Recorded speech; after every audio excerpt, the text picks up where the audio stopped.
Film industry की कहानियाँ और उसके जो थीम हैं वो लगता है कि देश में घट रही घटनाओं या समाज में घट रही घटनाओं के यथार्थ से बहुत दूर है। पूरी तरह वो रोमांटिक दृश्यों पे ही निर्भर करती हैं। नहीं नहीं, ऐसा कुछ नहीं है। कितनी फिल्में ऐसी आई हैं जिसने पूरी जनता को जागृत किया है। हिंदुस्तान के जितनी जनता है उनको नया सबक सिखाया है। कितनी फिल्में ऐसी हैं जो आज हमारे मुल्क में पॉलिटिकली अत्याचार चल रहा है, करप्शन चल रही है, उसके ऊपर आधारित है। तो कई फिल्मों ने बहुत जागृत किया लोगों को। और कि सिर्फ रोमांटिक फिल्में बनी हैं, एक्शन फिल्में बनी हैं, पॉलिटिकली फिल्में बनी हैं और ऐसी ऐसी अच्छी अच्छी फिल्में बनी हैं जिसे पूरी दुनिया, हॉलीवुड भी मानता है कि आज हिंदुस्तान के अंदर मीनिंगफुल सिनेमा आ गया है। 3 दशक से भी अधिक समय से आप फिल्म इंडस्ट्री में सक्रिय हैं, मेन स्ट्रीम में। कभी आपको पॉलिटिकल पार्टी ज्वाइन करने का या उसमें शामिल होने का कोई न्योता मिला, कोई निमंत्रण मिला? अवसर तो मिला है, अवसर तो कई मर्तबा मिला है। और फिर वही जैसे मैं आपको बोल रहा था कि इंसान को खुद अपने आप जज कर लेना चाहिए कि किस फील्ड के वो लायक है, किस फील्ड के लायक नहीं है। मैं पर्सनली सोनिया गांधी जी के साथ मिला हूँ।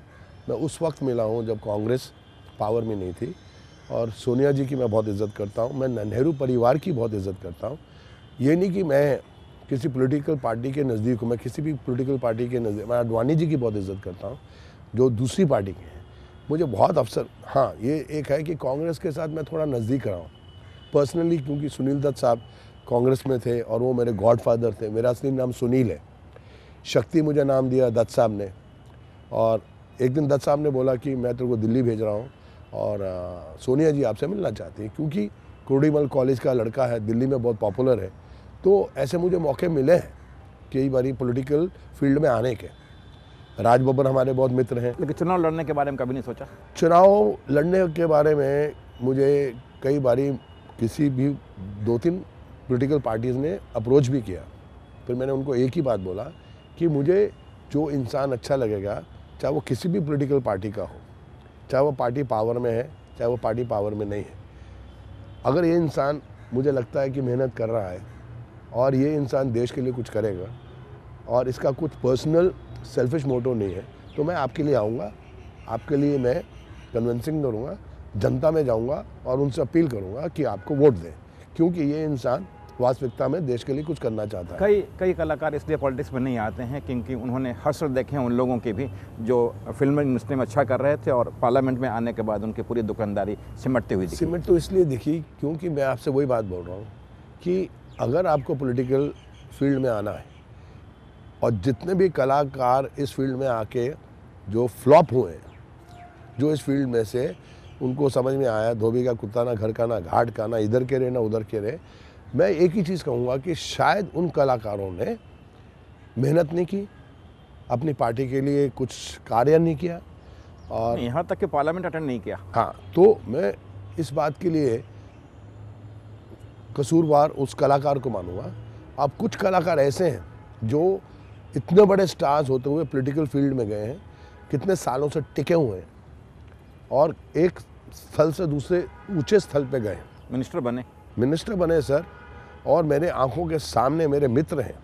मैं बहुत इज़्ज़त करता हूँ शत्रुघ्न सिन्हा साहब की, जो बीजेपी की हैं। पार्टी का मुझे कोई लेना देना नहीं है। राज बब्बर की इज़्ज़त करता हूँ कि जो मेहनत किए जा रहा है।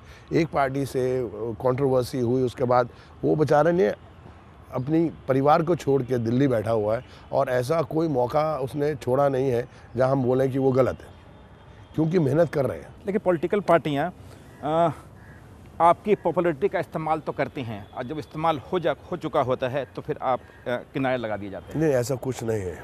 मैं आपको बताता हूँ, देखिए आपको कोई किनारा नहीं लगा सकता अगर आप मजबूत हैं। अगर आपको यूज़ किया है, सपोजिंग शक्ति कपूर को आज कोई पार्टी बुलाती है कि शक्ति जी हमारा इस इलाके में इलेक्शन है, आप ये जीप पे चढ़ जाइए और ऐसे ऐसे हाथ लगाइए, माइक हाथ में ले लिए।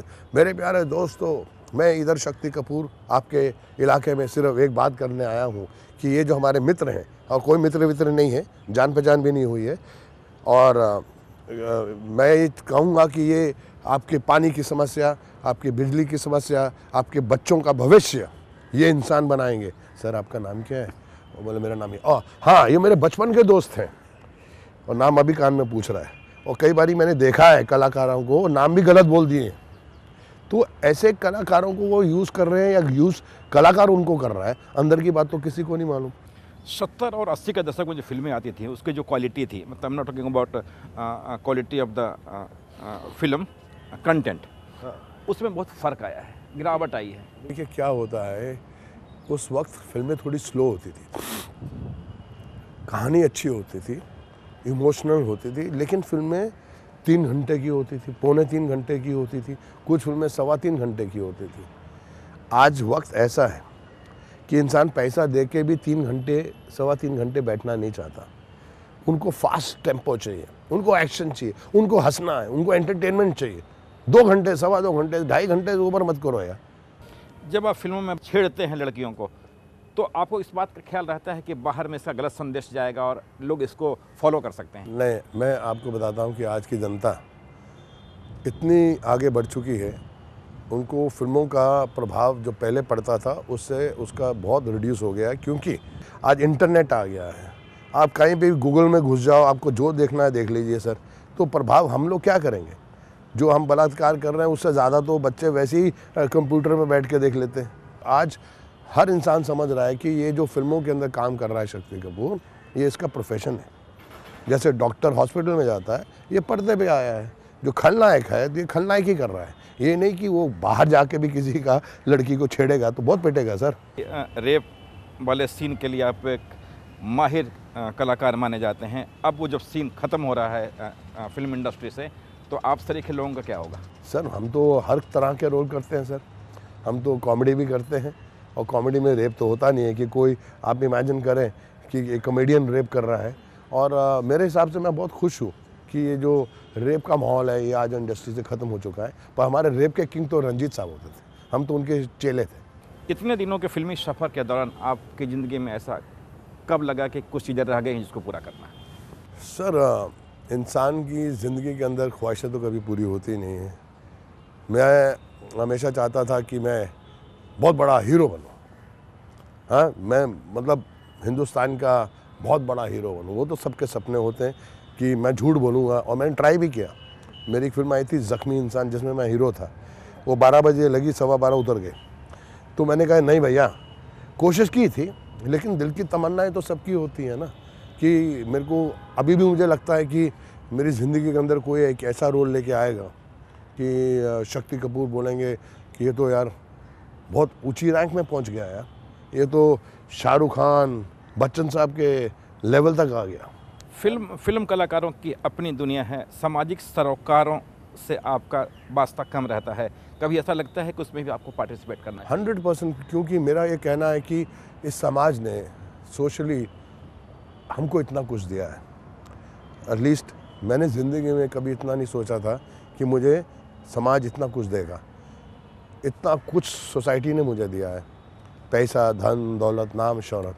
अब एक स्टेज ऐसी आती है जब अंदर से मेरे को फीलिंग है कि मुझे समाज को कुछ वापस देना है। And I am very happy कि मेरी एक ऐसी धर्मपत्नी है जो कार्य मैं नहीं कर सका समाज के लिए, वो मेरे लिए वो कर रही है। तो एटलीस्ट मेरे परिवार में कोई ऐसा इंसान है जो समाज ने हमको दिया उसको वापस लौटा रहा है। फिल्म इंडस्ट्री की जो पूरी ज़िंदगी है, लगता है बहुत खोखली है। मैं कहूँगा कि वैसे फिल्म इंडस्ट्री की जो ज़िंदगी है सबसे हसीन है, सबसे प्योर है, सबसे जेन्युइन है। क्योंकि वो वर्तमान में जीते हैं ना, वर्तमान और इमेजिनेशन में जीते हैं, वो जीते हैं। लेकिन जहाँ किसी को तकलीफ़ होती है जेन्युइनली खड़े होते हैं।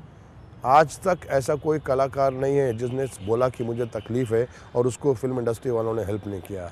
हमारे यहाँ यूनियंस हैं, हमारे यहाँ हॉस्पिटल्स हैं, हमारे यहाँ एम्बुलेंसेज हैं, हमारे यहाँ अभी बुज़ुर्गों को, रिटायर्ड कलाकारों को पेंशनें दी जाती हैं। शायद आपको, आपके कैमरे के ज़रिए मैं पूरे हिंदुस्तान को ये बात बता सकूं कि हमारे मेंबरशिप के ज़रिए जो पैसा जाता है वो उन कलाकारों को इलाज के लिए जाता है जो आज काम करने के लायक नहीं है। उनको मंथली पैसे दिए जाते हैं। सर ये शायद किसी को मालूम नहीं है, बट ये जेन्युइन चीज़ें हैं। रज़ा मुराद जी हैं, मिठुन चक्रवर्ती जी हैं यूनियन में। ऐसे कितने लोग हैं जो बजट पे ध्यान रखते हैं कि पैसा कहीं हेरा फेरी नहीं हो, सही आदमी को ये पैसा मिलना चाहिए, और जाता है। मुझे ऐसे कैरेक्टर एक्टर मिले हैं जिनका इलाज हमारी एसोसिएशन से नहीं किया है। So I am very proud to be a part of the but film industry industry. वहाँ निरंकुश दिखती है कि आप कलाकार एक फिल्म के लिए करोड़ में मांगते हैं, मतलब वो बात समझ में नहीं आती। सर मैं नहीं मांगता हूँ, नहीं, लेकिन जो और सर, लोग हैं। सर वो उसके लायक हैं, उन्होंने पूरी ज़िंदगी काम किया, उनके नाम पे पिक्चरें बिकती हैं, उनके नाम पे धंधा होता है। सर अभी ये फिल्में लगी हैं, कभी ज़िंदगी में कभी किसी ने सोचा था कि एक पिक्चर का बिजनेस 100 करोड़ क्रॉस करेगा? जो पिक्चर 40 करोड़ में बनी है, 50 करोड़ में बनी है, चलो मैं एग्जांपल लेता हूँ, शाहरुख खान की रावण 150 करोड़, सलमान खान की तीनों पिक्चरें 150 करोड़ क्रॉस की हैं। अगर उसमें से सलमान खान 30 करोड़ ले जाता है तो प्रोड्यूसर को तो 30-40 करोड़ भी मिला ना। और वो पिक्चरें चलती हैं कलाकार के नाम पे, उनकी मेहनत के, सारी ज़िंदगी उन्होंने फिल्म इंडस्ट्री में दे दी।